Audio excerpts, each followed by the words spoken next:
All right, so welcome to another one for Al Cuerpo Boxing, which means to the body. So let's get with it. Let's talk some boxing. So it's been a while since I've done kind of like the overhead recording podcast style, if you want to call it. More so because I've been focusing on my own personal training, my own rehabilitation to just increase the strength of my forearm bone. For those that don't know, I had an accident last year in which, the forearm bone literally broke in half, falling off my bike. But it's been, I got the titanium plate. Everything is feeling great, man, to be honest with you. And for the past, I'd say 7 months prior, I was a bit down because I just had too many thoughts about, whether or not I could hit the bag the way I would normally hit it, years prior. And it actually feels great. So maybe I was naive, but it definitely takes at the very least, a year to heal properly with the context of if you're a boxer, if you're into boxing and a forearm, cracks in half and, just getting used to the feeling and making sure you're, just doing sports responsibly, I'm already in my early 40s. I'm 43. So, as far as recovery, it's not as good as when I was in my 20s. So that's that. But anyways, yeah, so I'm back on this, and it's been a while since I've done this overhead recording style, which I believe was kind of the way I had initially done this channel. Just because I love the whole idea of broadcasting over a microphone. I love the sound of it. It's good to try. I felt comfortable doing it, but at the same time, I wanted to originally do a YouTube channel in which I'm just showing, boxing techniques and having some of my students do drills, and that way we can learn and talk about boxing matches by showing examples. Excuse me. But again, I didn't know about as far as my recuperation timing. And so I just started doing these freestyle type of recordings and talking about boxing. But at the same time, it was a big plus and positive because I got to meet a lot of cool people on this YouTube community talking boxing. I'm mostly biased to the Spanish channels because, one is, and I've told everybody I want to try and improve my Spanish. Which is great. I mean, I feel great, but at the same time, that kind of distracted my original methods or styles to do, the English podcasts, if you will. So anyways, thanks to those that have been tagging along with me ever since. The best is yet to come, man, because there's a lot of stuff that I haven't disclosed yet as far as my future goals in boxing in general. My son, he's 6, and I've always had he's loved boxing in general. He's always watched fights with me, but I wanted to give him time to have his own pure natural childhood and not force my child to go into boxing just because I do it or because I want him to. I think it's not fair. So, but anyways, he'll be 7 next year, and it's a good time for him to maybe start hitting the mitts. So I'm very excited about that. And then also I have some projects in the future about doing some manufacturing for combat gear, which I've been doing a lot of R&D for more than 2 years. Where to get the supply, where to manufacture, which countries to manufacture. There's a lot of stuff that I have goals to do. Hopefully they do come to light. Of course, because you got to invest and you got to make sure you do it right. But anyways, sorry for that. I just going on a tangent with that. Let's get back to the nitty gritty of tonight's fight, right? We got Diego Pacheco, and then in the co-main, we have the long talked about fight, especially in the Hispanic community. We have Andy Cruz versus Omar Salcido, if I'm saying it correctly. This is gonna be a really good fight as well. So I'm excited, man. I think it's Gomez or yes, I don't know. We call him Salcido, but it's pretty much the guy that had also stopped Chris Colbert in a really good fight. So let's go ahead and talk about the co-main first. Andy Cruz. So that you guys know, if I'm not mistaken, he is a gold Olympian, right? Gold medalist. He fought guys like Keyshawn Davis, if I recall right. And I think this will be his 5th fight in the pro ranks, pro debut. And again, he is fighting Omar Salcido. Omar Salcido with more professional fights, Mexican fighter. I'm going to make a quick prediction after looking at the scales, how they looked. I'm going to say that Salcido is going to, I don't even know if you want to call it an upset, just because I know Cruz only has 4 fights, and he does have a great pedigree, obviously in the Olympian, but the pro game is a lot different. A lot of fans forget this important context, in that a lot of pro fighters, or let's just say fighters from like the Russian bloc, or more respectively the Mexican bloc, their focus is not on points. So when you're so used and accustomed to the point system, sometimes you forget that you're literally in a fight. So let me repeat that. Sometimes when you're too focused on the point system, you forget that you're in a fight, right? And that's why you get people talking about, being a pure boxer or fighter, a bruiser, brawler, whatever. Excuse me. Sorry about that. I also fighting off a cold that I had this past week. Didn't have my mask in this cold weather, and I got a little, inhaling cold air is not good, obviously. So when you're on your motorcycle or high speed scooter, make sure you're covering,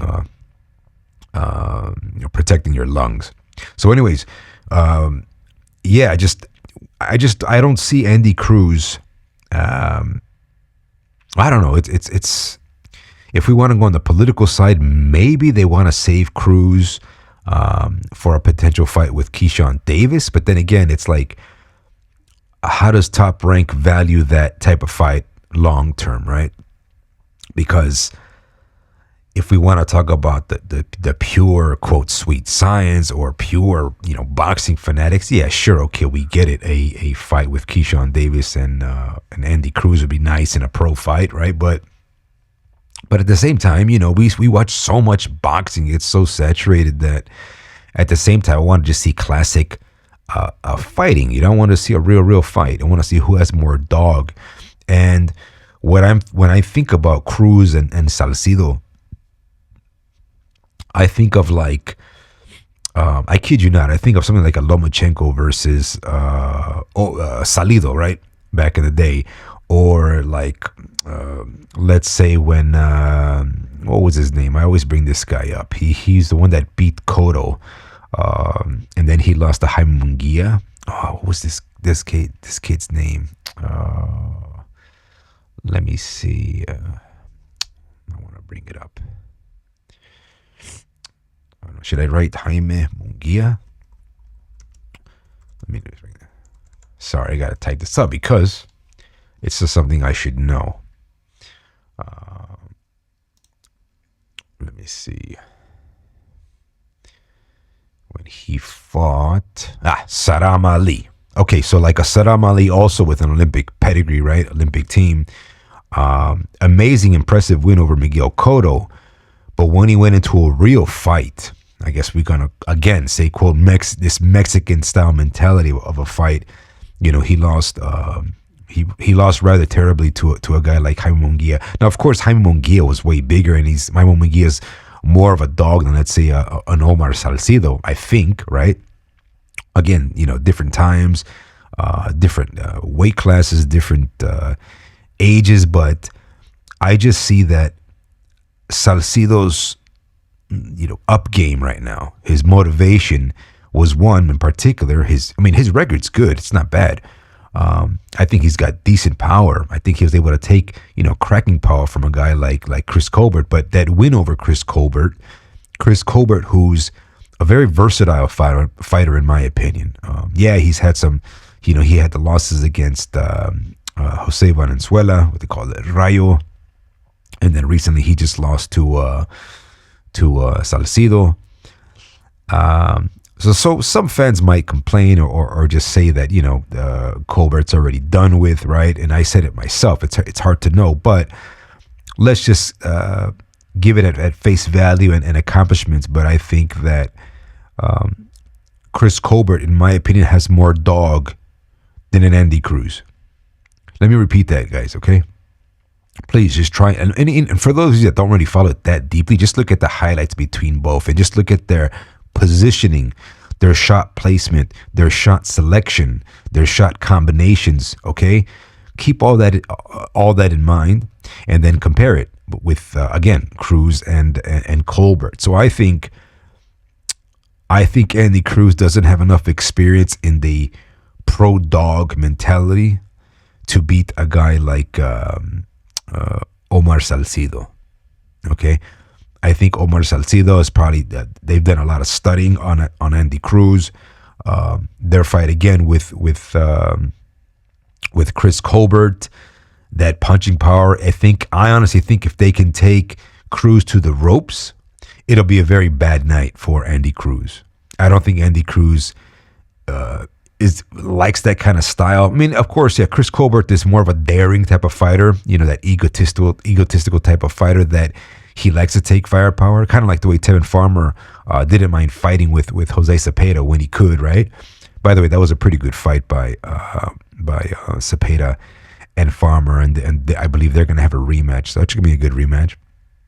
But I just don't see Andy Cruz really, or who knows, he might bite down and really go all out, but if he does that, he's going to sacrifice his key Cuban fundamentals to be more safe-friendly, or you could say if he's more on his feet, more on his foot movement. Of course, again, when you're light on your toes, you're not really putting a lot of power in your placement. And if Salcido has that, come forward pressure fighting mentality, it's going to be to his advantage. And it's really hard for guys to reset when you're fighting a Mexican style of that nature. So, what round? What I see, let me think, hold on. Did I say that Salcido was going to stop Cruz? I want to say yes. I'm going to pick the 8th round. Let me think, 8 or 9. Now let me pick the 9th round. I'm going to pick the 9th round that Andy Cruz's corner are going to throw in the towel. Or perhaps just by stoppage, right? Let's just say maybe he can't beat a count or whatnot. But I see a stoppage, okay? And then the 9th round for a Salcido win. Excuse me. So sorry. I'm going to have to mute those out if I remember, if I don't forget. And where will Andy Cruz go from there? Or I should say, where will Salcido go from there? I think if Salcido wins this fight, we'll see, that's the thing. I think if Top Rank sees that Salcido is successful in this fight, we might even get Salcido versus Keyshawn Davis. Because that makes more sense. It brings better metrics, better statistics. So if we want to save the politics, they might give it to Salcido if it goes to decision. Just so that we can get, a Mexico versus USA Keyshawn Davis thing. Oh, sorry, man. I should have brought some water here. But anyways, that's what I have for the co-main for a shock or an upset. And again, I don't even know if it's an upset. I just think logically that given the historical stuff of what happened with Loma and Salido, or like a Saram Ali and Munguia, sometimes we can't put too much stock into the Olympian dog, okay? And of course, a lot of variables change. There's different types of fighters, right? Different fighters have different dog in them. I'd say the last great Olympian, American Olympian that we had that proved and it was very debatable whether his style was cool or not. But I would say Andre Ward, because Andre Ward at least liked to do a lot of inside fighting, a lot of just body contact. Some guys even said that Ward kind of did some like quote cheating with headbutts and those kind of things. But whatever, man. You signed to fight the opponent. You got to know what you're up against. All right, man. So let's move let's go towards the main event. Diego Pacheco versus Steven Nelson. Now let me give some context to who these guys are, who Steve Nelson is in particular. Right? So Steve Nelson Also from Omaha, Nebraska, if I'm not mistaken, part of the Team Crawford's gang, his group team under Bomek. And he's a 168-pound fighter. For some reason, the industry, or I think even Crawford's team, have kind of like compared this Steve Nelson being as big as a super middleweight Canelo or 160. I mean, I think you guys probably know what I'm talking about, but I think that's an error to begin with, because one, I mean, Steven Nelson started late in the game. It was like 2016 when he turned pro. I mean, just off the eye test alone. And shout out to Steve Nelson, because he did serve in the in the army. So respect to that. Definitely defending the nation. But again, when the eye test alone, to me, Steve Nelson is too slow. When we talk about all the top super middleweights or top 10 super middleweights, he just looks too small. His shot selection, his responsiveness to counterattacks, and obviously I'm referring to comparing it to Diego Pacheco is really what I'm thinking about, because Diego Pacheco, young, the kid's only 23 years old, tall, lanky, sparring partner for Benavidez. He's part of the Benavidez group, and I should say team, not group, but just Pacheco has a really, really, really good right cross, man. It's fast, and to me, I'm always surprised, because in the community sometimes we criticize, or I should say we don't criticize. We talk about guys being too thin or too lanky, but we're surprised with their power, and I've always said this before. Physiques like a Kovalev or like a Omar Figueroa Jr. Who else? Antonio DeMarco. Just really thin guys, or like Jesus Soto Caraz. There's very, very like thin framed guys, but they have power, man. So, and maybe I'm speaking on my own behalf, because I don't have that type of body myself. When I start to bulk up and I get in shape, I have like my ratio of muscle mass is kind of proportional everywhere throughout my body. So I've always been kind of jealous for guys who are more thinner frame, but they can still carry that power, or more so it helps their stamina. That's realistically what it is, because the heart has less effort to carry more weight, so they can output more. So that's pretty what it is, because speed sometimes does translate to power. But anyways, Diego Pacheco, his activity, I really, really love his right cross. His body work is amazing. He's got a really, really good left hook to the body. And of course, he has a really good jab. He knows how to do a lot of pump faking, like Benavidez. Maybe he's something he got from that team, but he doesn't have to overexert signature moves to land, like I said, that right cross, that straight right. And of course, that's effective when you have your either your high guard just slightly big, a bit to the head area, or not. But I really like that type of pump faking. And it gets opponents to now to Nelson's defense or whatever. But Pacheco, he fought guys like, Cully, or I forgot his name. He fought Casares. I believe he fought Cerameta. He's fought a lot of good fighters compared to who Steve Nelson's fought. He definitely has more in his arsenal, more in his bag. But again, just the eye test alone, guys, when you compare a Diego Pacheco and Steven Nelson, we're talking about 2.5 times more speed in shot selection. And the way I see this fight going, I think it's the punch output from Pacheco. And I'm not going to get into it being a dogfight just yet, but just the general type of shots that Pacheco could do on Nelson is gonna bother Nelson, meaning that I don't think Nelson's gonna. Well, he's gonna have to reset a lot. Obviously, every time he gets touched, either on the guard or on the arms, every time as they're trying to reset in the center, and wherever they are in the ring, I just see that Pacheco is always gonna have the upper hand, just because his output is a lot more than Steve Nelson. in general. So I think that's gonna frustrate Nelson to get the type of shots that he wants to get, and I think that's gonna have Nelson overcommit to his right hand. That is good, and I think, if I'm not mistaken, I forgot who it was. It was like a Mendez that Pacheco fought, but I think in one fight, I know Pacheco did receive a pretty nasty right hand from an opponent. A little shorter than him, stockier, of course, but it did kind of buzz Pacheco for a second, and Pacheco had to kind of like clinch. Whatever, after like 10 or 15 seconds, Pacheco was back in it, but that's the type of shot or instance when they're trading that Steve Nelson might want to do, or if they did their homework.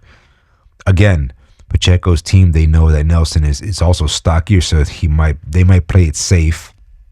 I shouldn't say might. Just instinctively, he's going to be wary about that right hand, because I think it's really just the right hand, just that one particular right hand that Team Pacheco is going to try and focus. And I think Pacheco's smart enough to always know that range throughout the fight, so I'm not really worried about that. So right now, I'm going to make a quick prediction. I'm going to say that Pacheco, and you know what? Shout out to my boy Atomico. Boxeo Atomiko, check out his channel. Really good friend of mine, always supporting his stuff too. I think this guy, he was sick too about a week ago or 2 weeks ago. Now I'm sick, but he did say that Pacheco will be the goods at 168, and I agree with him. So I'm just gonna say though that with this fight, I'm having Pacheco to stop Steve Nelson in. I'm going to say in 6 rounds. Yeah, I'm going to say 6 rounds, guys. And I think it's going to be by stoppage also. So far, I've got 2 stoppages on this card, right? I believe with the Andy Cruz one, I said that Cruz is going to go out in the 9th round. And Pacheco and Nelson, I have Pacheco winning in less than 6 rounds. Yeah, I just think Pacheco's output, it's just too much for Nelson. Okay, granted, yeah, Nelson's a good fighter, but he's 36 years old. Again, he started late. He just, guys, he looks too slow compared to a Pacheco, and that really makes a difference when you're gauging your bets. And again, Pacheco, he has really good uppercut. I mean, just his fluid. I mean, it's probably his age. Obviously, the athleticism in his age, he's able to do shots. Has more. I want to say experience, just because he's part of the Benavidez team, but he just has more versatility than a Steve Nelson. And yeah, that's what I have for that. But also to go off on a quick tangent, because I noticed that some fans, or maybe it's even Team Crawford themselves, but they said that because Nelson is part of the Crawford's team, that they spar together, that is a good measure to test the waters at 168, or I guess even worse of a comparison, how to balance a fight with Canelo Alvarez. But again, guys, if you look at Steve Nelson's highlights, forget about the age. Let's just focus on the style alone. Okay, style and the speed.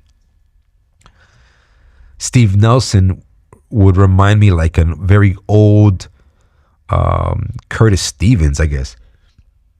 Excuse me. Obviously taller than Curtis Stevens, but Curtis Stevens had a pretty good punch, more stockier build up frame. I mean, both of these guys are stocky, but what I'm trying to say is that Curtis Stevens at least had speed. He had some pretty good, combinations, just say fall up 1-2s. But a Steve Nelson, comparing that to any top 10, or let's say even worse, like I said, a Canelo Alvarez, it amazes me. And what I'm getting at is, I think, and I'll say it again, Crawford is just doing this because he's affiliated with Turkey Al-Sheikh. And shout out to Crawford, man. He's a really good businessman as well, because if he's really the guy that got Turkey to, or convinced Turkey to make this fight happen, right, per his request, then I got to give full respect to Crawford, because, Crawford's feeding his family, a father of 8, is going to probably make like a $30 million bag in this, if I'm not mistaken. I'm sorry, I shouldn't say mistaken. Nothing's disclosed, but I would imagine he's going to make a big, pay grade for this, obviously, because, and even I would say Boxeo Atomico, he had said that Canelo Crawford could do more than 2 million pay-per-views. If I'm not mistaken, I think he said something like that. And I even asked him because I thought it was kind of ridiculous at the time. But now that I'm seeing that there's so much noise in the last week and a half with Canelo Crawford, he might not be far-fetched, man. I want to even say, because before I said like 1.2, 1.3, at this momentum, this energy, if fans really let's just say if a lot of fans really believe that Crawford has a shot to beat Canelo Alvarez, like they're thinking he's like the next Floyd Mayweather replacement, which I'll do videos in the future. This is already an erroneous comparison to do because people forget context with weights, catch weights, age, and experience, whatever. But back to pay-per-view, maybe this fight could do like 1.6 or 1.7 million pay-per-views at this rate, about all the hype that's going on. And depending on the undercard, where it's staged, and the development of Ring Magazine's, marketing for this fight, it could actually do really, really good numbers. So again, shout out to my boy Atomico for his initial prediction of pay-per-view for Canelo Crawford. But guys, again, when we're comparing Steve Nelson to a Canelo Alvarez as far as resistance and style, it's just, and I don't even think Crawford is the one that had said it. Maybe it was, what's that guy's name? Bernie the boxer, the other guy in his team, that had maybe insinuated that because Steve Nelson spars with him or whatever. I'm not mistaken. I hope it's not that, because that's not a good measure to say that you're ready for a Canelo Alvarez. This is more to saying that's a good measure to get that paycheck. You got to be different names to bring up when you want to compare it to the power or just the skill level of a Canelo Alvarez. Because I'll tell you, everybody knows a Steve Nelson does not prepare you for a Canelo Alvarez. Let me repeat that. Let me repeat that 3 times, all right, to make my point, a cynical point. Steve Nelson does not prepare you for Canelo Alvarez. Steve Nelson does not prepare you for Canelo Alvarez. Okay, so anyways, maybe even the Crawford team would think that's funny because they know I'm right, and they're not going to disclose who they would get to prepare for Canelo, but definitely something different than a Steve Nelson for Canelo Alvarez for sure. So guys, those are my picks, man. To review, Andy Cruz versus Omar Salcido. I got Salcido winning in the 9th round, guys. I know Cruz is a great fighter, representing Cuba, representing Los Cubanos, but only 4 fights, and just Salcido's track record, his resume, and his win over Colbert alone, just that win alone, really puts Salcido in a good position to win this fight. And the Mexicans know what they need to do to come in this fight to get that win. Okay, so that's what I have. And then again, with the main event, guys, I just think Pacheco is too much for a Steve Nelson, and I say Pacheco stops him in the 6th round. And let me think of a shot. Let me think here.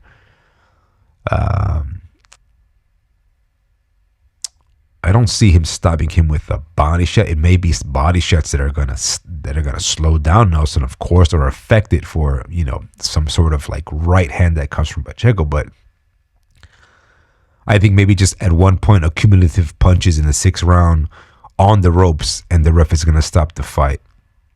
Yeah, guys, the age 36. Starting at, guys, just the speed. I just don't see Nelson beating Diego Pacheco. And Diego Pacheco knows that this win is very important, so he's going to bring the heat even more.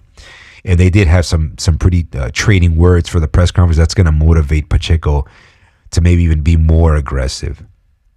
So again, guys, Pacheco for the win in less than 6 rounds, and I have Salcido beating Cruz in 9 rounds. I'd actually like to do a Cruz and Salcido, but I think I already made my points, and we'll see how that goes.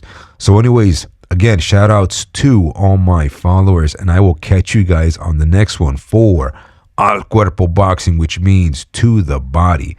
See you guys again in the gym. Peace out.